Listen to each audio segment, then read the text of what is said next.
Breaking news. Welcome to today's headlines.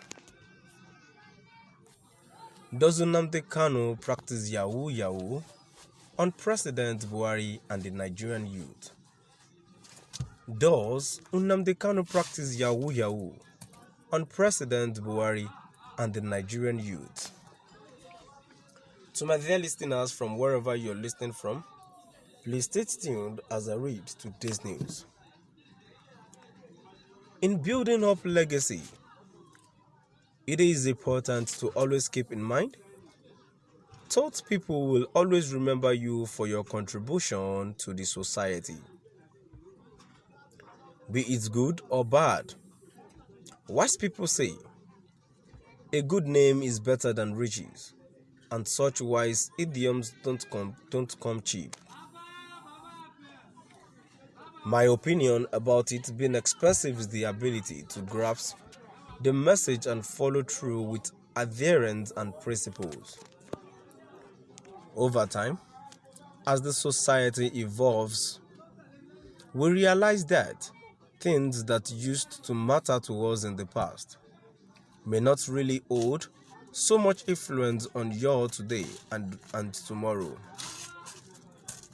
Which means that as we understand that man is dynamic, our attitude towards everything around us, within our immediate society or outside it becomes more subtle.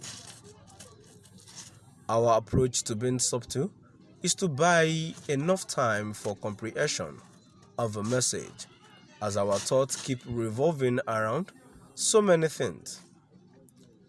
Our ability to calmly separate the variables that affect an issue can drive our reasoning capacity to the premium. This means that if we do not give other people time to express themselves, we may never understand their point of view, and in the long run, we will miss the point of learning something new. They say you start dying when you stop learning. And so we discover that it is a continuous process throughout the course of our lives. And that builds up our experience in details. In details, I have calmly followed through the approach and manner through which Nnamdi Kanu has been going about actualizing Biafra, and it is getting clearer that it might just be a scam. The scam or schedule may have been artificially inseminated via deep research and study, and thereby needing a stated outline of document to achieve such end. I remember vividly when Nnamdi Kanu was screaming, "One Nigeria," all the way in the UK, working and living a normal life and balancing that with his new persona is still a contradiction. What makes me look deeper is the quick transition of that person into a freedom fighter who, in the shortest time, has been able to cause this amount of chaos on the street. To me, if we decide to take it all the way to the street, it can only be Yahoo Yahoo. This is how he wakes up one morning and thinks deep about how we can become revered and also make money for himself. And then, as much as he understands that the people in the East have been emotional about the issue of Biafra from the onset, he simply decides to cash in on that. The world story truly is not birthed from his natural characteristics, as his profile does not match anyone who has stood for their right in the past.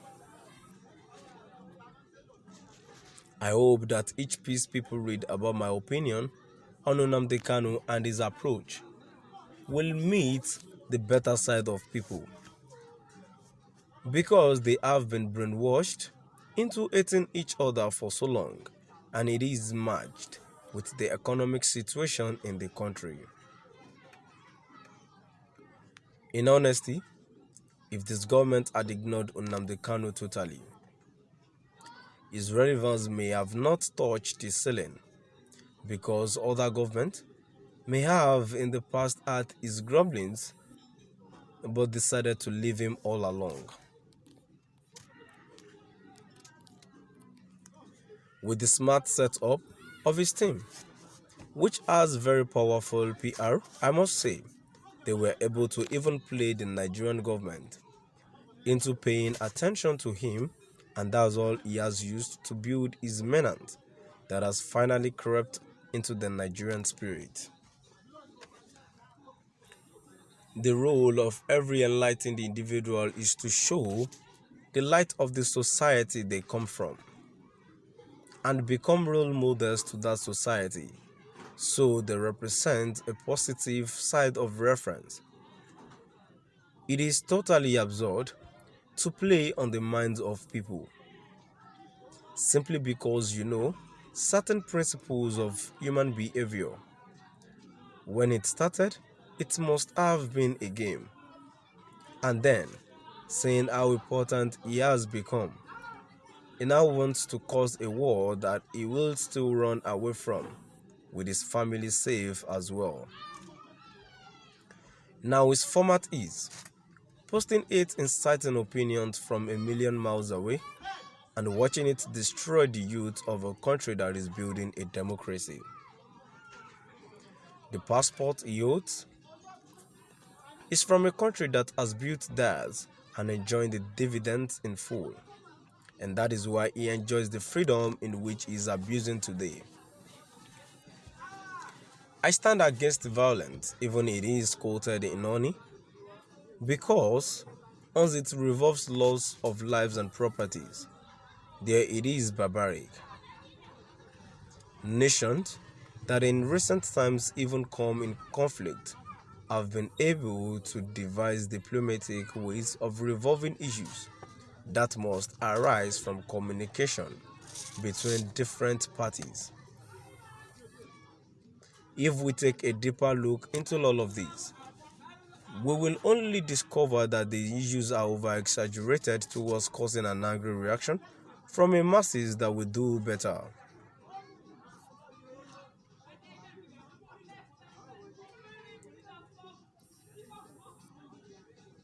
If they are given food, shelter and jobs, it is shocking that Nigerians are more interested in elements that stand to destroy the peace and stability of the country but ignore people who do philanthropic works and are role models in the society. The government may need to start working with a new set of individuals who can reshape the mindset of the youth so the next generation is safe. We note that the juxtaposed figures like Nnamdi Kanu will always use Nigerian youth as lab rat for their experiment. To my dear listeners, now I've come to the end of our today's news. Please do drop by at the comment section and let's know what your view is all about. Thank you for listening.